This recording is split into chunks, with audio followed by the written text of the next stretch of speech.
and gentlemen of the jury, murder in the first degree, premeditated homicide, is the most serious charge tried in our criminal courts.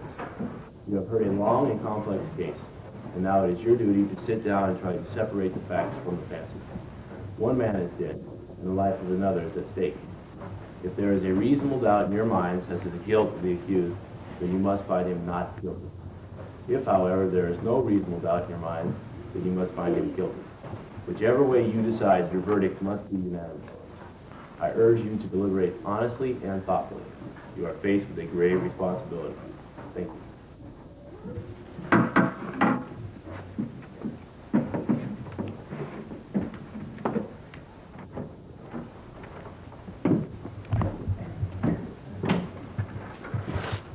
The jury will retire.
Air condition the place.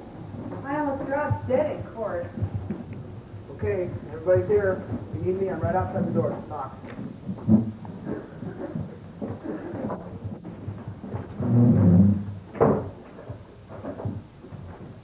Never knew you locked the door before. Sure they locked the door. What'd you think? I don't know. You've never screamed me before. 6 days. They should have finished it in 2. Talk. You ever hear so much talk about nothing? Well, I guess they're entitled. Yeah, that's the system. Everybody gets a fair trial. You can't say anything against it. Well, I feel like that business about the knife. Did you ever hear a phonier story? Well, look, that's what you gotta expect. You know what you're dealing with. Yeah, I suppose. What's the matter? You got a cold? Yeah, Lulu, these hot weather colds can kill you. All right, people, let's take these. Right. This better be fast. I've got tickets to a chorus line tonight. I must be the only person in the whole world who hasn't seen it yet. Okay, Your Honor, let's start the show. How about sitting down? Gentleman at the window. How about sitting down? Oh, I'm sorry. It's tough to figure, isn't it? Kid killed his father. Things, just like that. Well, guess it's the element. Certain right. Is everybody here?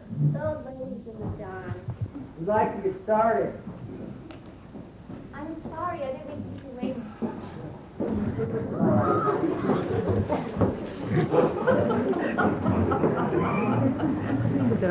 I'm sure. All right, now you can handle it any way you want. I'm not going to make it rules. If you want to discuss it first and then vote, that's one way. We can vote right now and see how we stand. Let's vote now. Who knows? Maybe we can all go home. Yeah, let's see who's where. All right, let's vote now. All right, anybody object? All those voting guilty, raise your hand. 1, 2, 3, 4, 5, 6, 7, 8, 9, 10, 11. Not guilty. 1. Okay, now we know where we stand. Somebody's in left field. You think he's not guilty? I don't know. I never saw a guiltier man in my life. You sat right there in court and heard the same thing I did.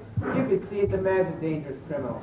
She's 19 years old. Oh, that's old enough. He knifed his own father 4 inches into the chest. They proved it a dozen different ways in court. Do you want me to list them? No. Well, you believe his story? I don't know whether I believe it or not. Maybe I don't. So what do you vote not guilty for? There were 11 votes for guilty. It's not so easy for me to raise my hand and send a boy off to die without talking about it first. Who said this easy for me? No one. What, just because I voted fast? I think the guy's guilty. You couldn't change my mind if you talked for 100 years. I don't want to change your mind. I just want to talk for a while. Look, this kid's been kicked around all his life. You know, living in a slum. His mother dead when he was 9. That's not a very good head start. He's a tough, angry kid. You know why slum kids get like that?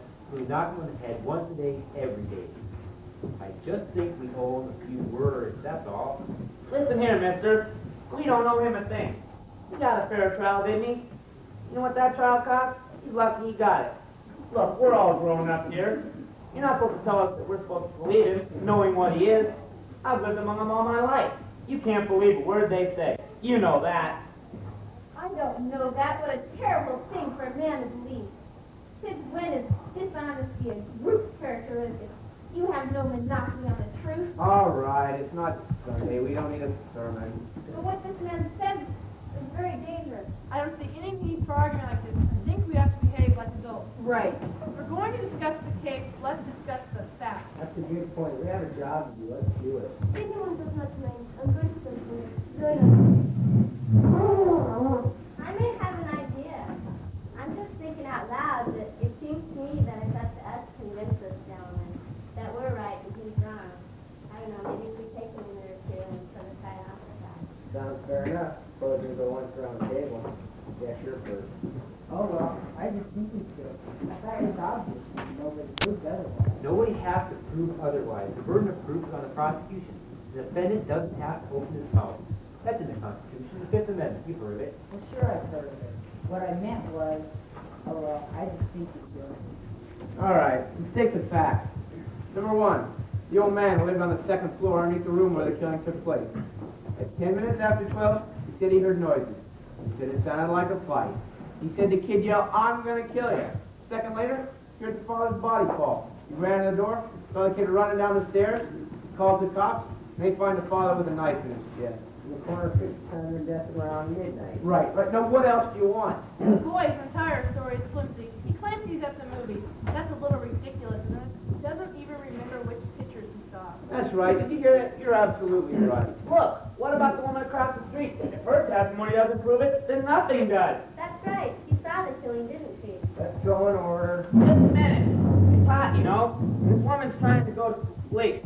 She looks out the window, and right across the street, right across the L track, she sees the kid knife his father. She's known the kid all his life.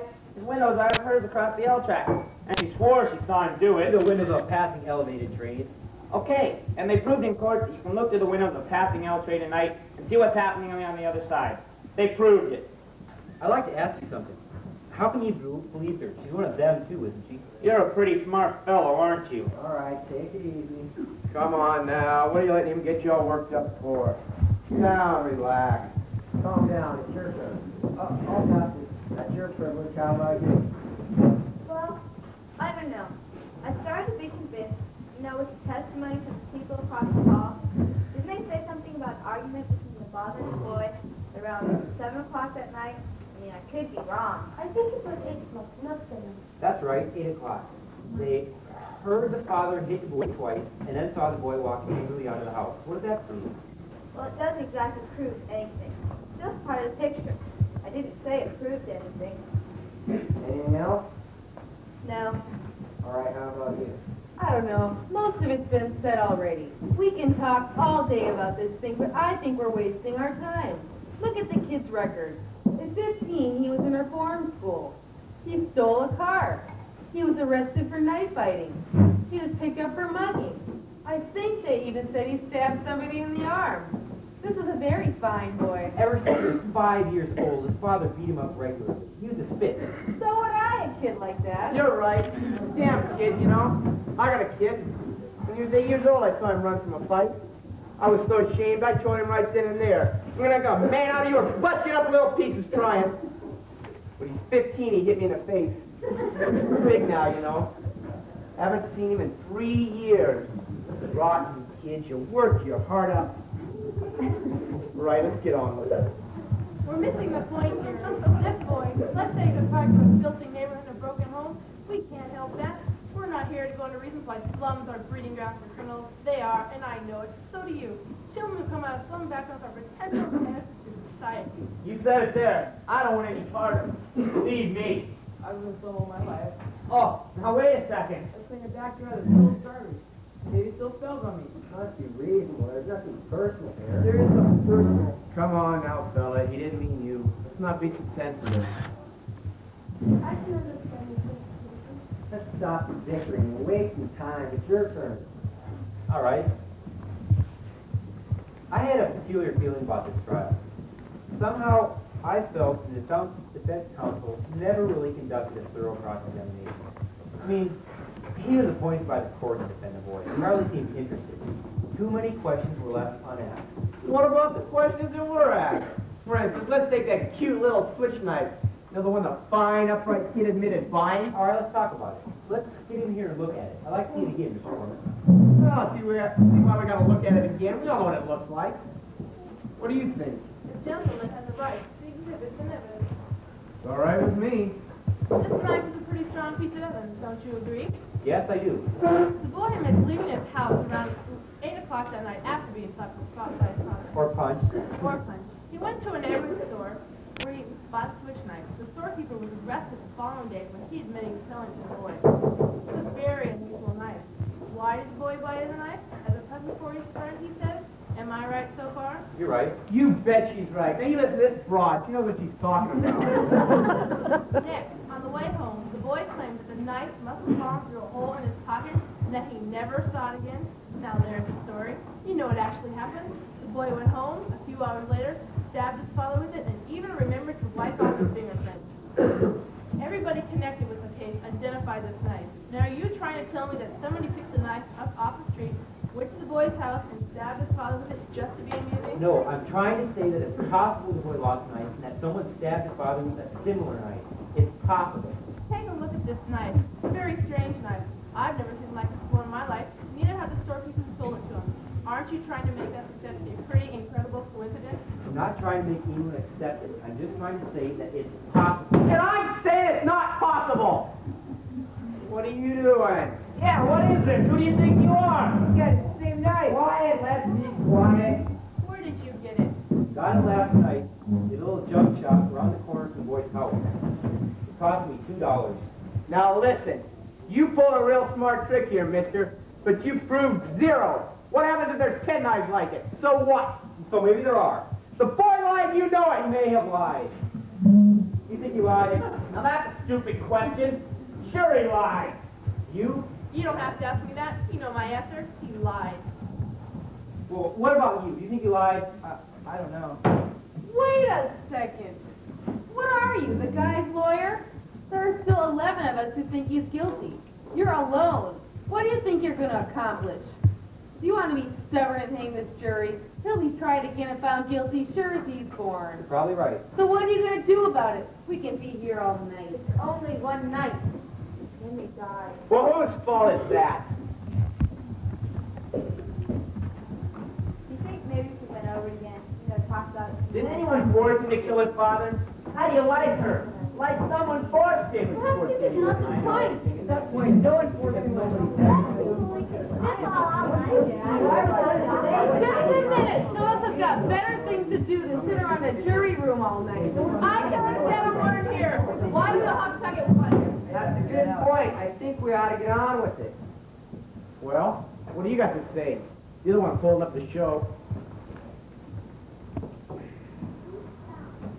I've got a proposition to make. I want to call for a vote. I want new 11 vote by secret ballot, all abstain. If there are still 11 votes for guilty, I won't stand alone. We'll take in a guilty verdict right now. Okay, let's do it. All right, does everyone agree? Good.